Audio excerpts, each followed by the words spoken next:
In the year 2347, humanity had spread across the stars like wildfire. With advanced terraforming technology and faster-than-light travel, Earth's overpopulated masses found new homes on distant planets. But not all of these worlds were uninhabited. Some harbored ancient secrets, secrets that humanity would soon regret awakening. The planet Zetherian 4 was one such world. Its surface gleamed with crystalline forests under twin suns, and its atmosphere shimmered with an ethereal glow.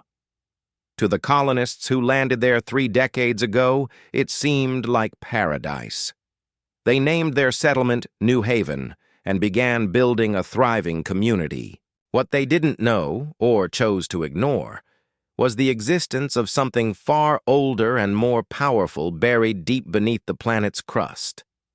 Captain Elise Voss stared at the holographic map in her command center aboard the warship Eclipse. Her orders were clear. Eliminate the human colonies on Zetherian 4.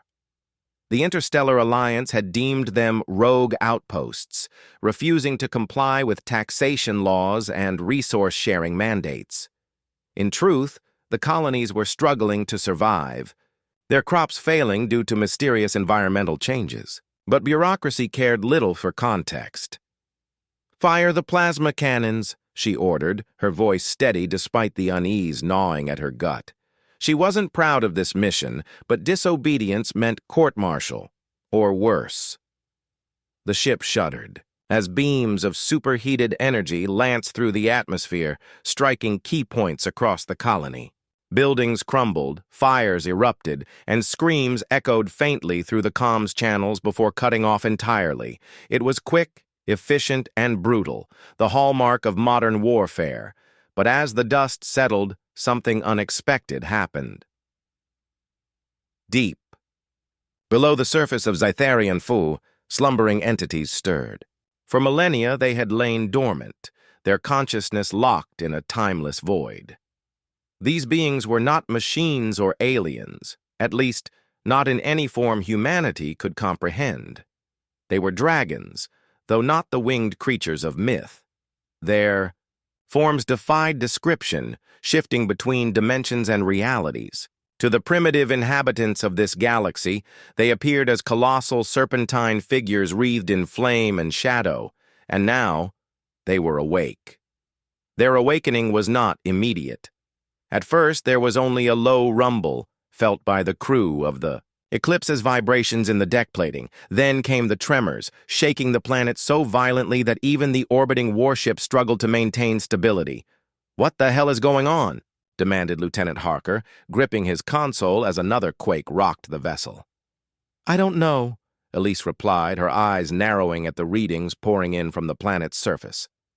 "It's seismic activity, but it's not natural." Suddenly, the sensors detected movement, not from the ruins of the colony, but from deep within the planet itself. Something massive was rising toward the surface. Back on Zetherian 4, what remained of the colony was plunged into chaos. Survivors scrambled for cover as fissures split the ground, spewing molten rock and noxious gases. From one, particularly, large chasm emerged, the first dragon. Its body stretched hundreds of meters long, scales glinting like obsidian. Eyes burning with an inner fire scanned the devastation wrought by the bombardment. A low growl resonated through the air, growing, louder until it became a deafening roar. The creature reared back, unleashing a torrent of flame that incinerated everything in its path. Panic gripped the survivors as they realized the attack hadn't just destroyed their homes, it had awakened something far deadlier. One man, a scientist named Dr. Elias Kane, stood frozen amidst the carnage. He had been studying the planet's anomalies for years, warning anyone who would listen about the dangers hidden beneath the surface. No one had believed him. Now, his worst fears were coming true.